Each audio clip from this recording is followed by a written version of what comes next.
इस वीडियो में हम बात करने वाले हैं डीएनएस मतलब डोमेन नेम सिस्टम्स या सर्वर्स क्या रहता है, इसके बारे में कुछ इंपॉर्टेंट पॉइंट्स और डोमेन को होस्टिंग से कैसे कनेक्ट करें।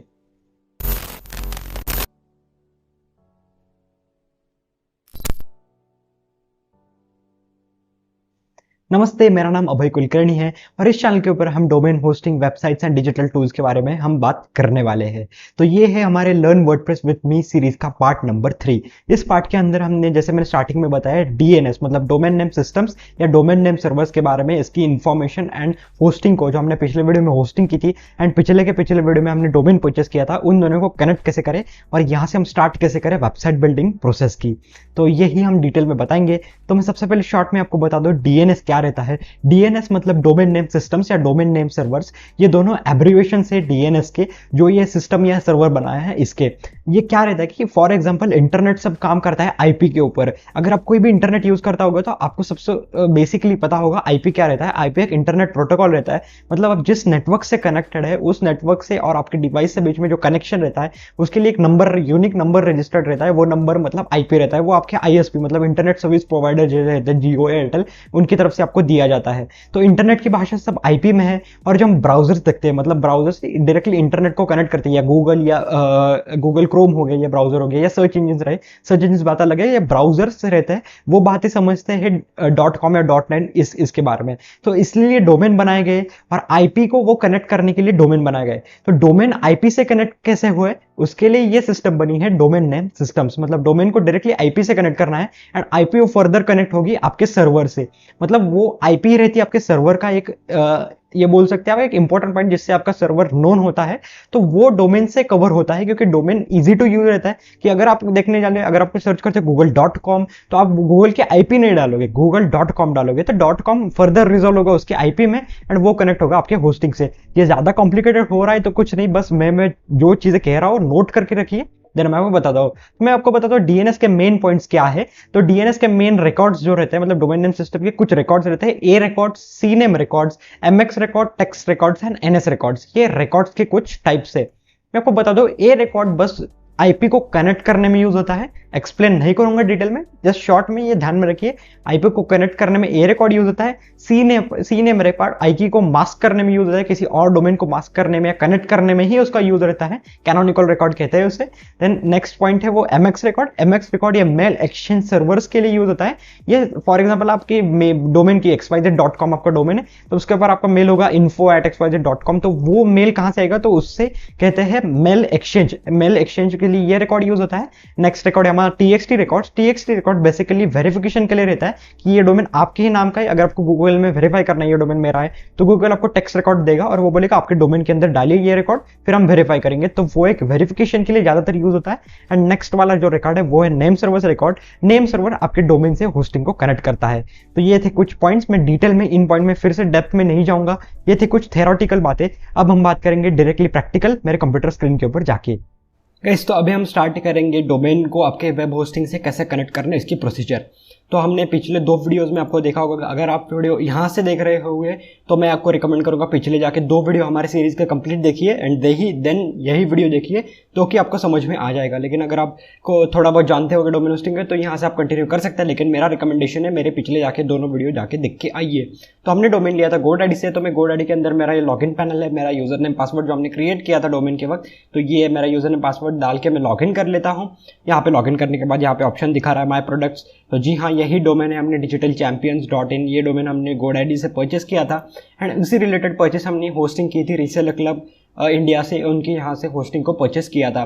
तो यहाँ पे भी मेरे होस्टिंग अकाउंट के अंदर भी मैं लॉगिन कर लेता हूँ। तो जैसे आप GoDaddy के अकाउंट के अंदर आएंगे, तो मैंने पहले गलती से यहाँ पे क्लिक कर दिया था, तो आपको क्लिक करना है नीचे जहाँ पे लिखा है ऑल प्रोडक्ट्स एंड सर्विसेज। यहाँ पे लिखा है digitalchampion.in इसका।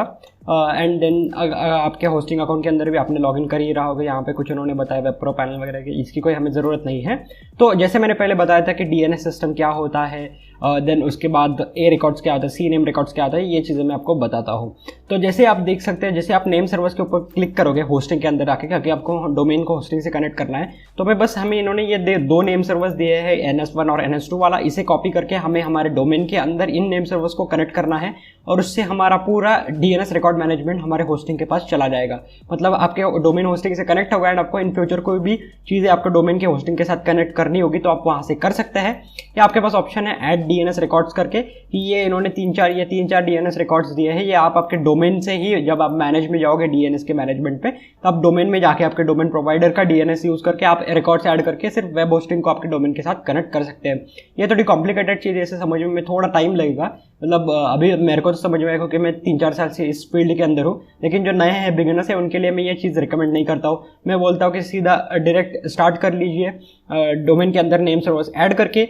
अगर आपको नेम वो चीज़ पता है कि डीएनएस कैसा मैनेज होता है, यह होता है, लेकिन अगर आपको डीएनएस को मैनेज करना है उस टाइप का या जस्ट नेम सर्वर को कनेक्ट करना है, तो यहाँ पे आपको गोडैडी के अंदर आपके डीएनएस मैनेजर के अंदर जाना होगा।